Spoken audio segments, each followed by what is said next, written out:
जय जगन्नाथ समस्त को मोर शुभ सकाल।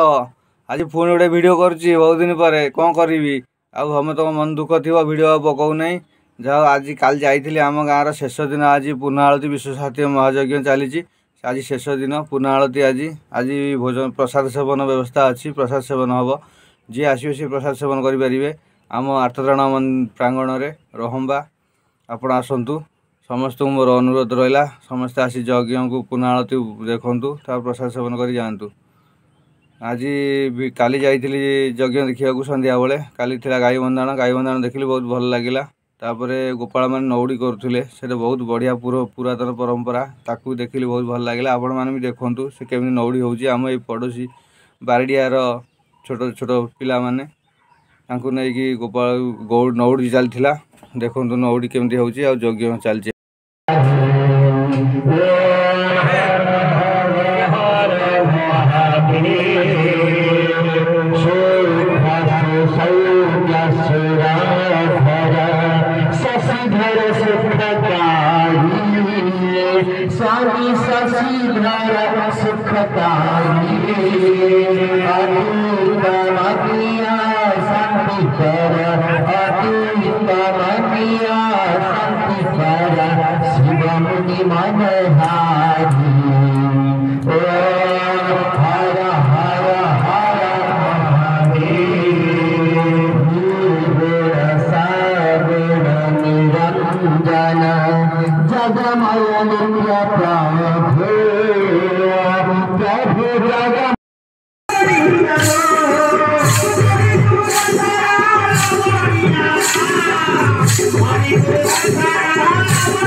Goodbye.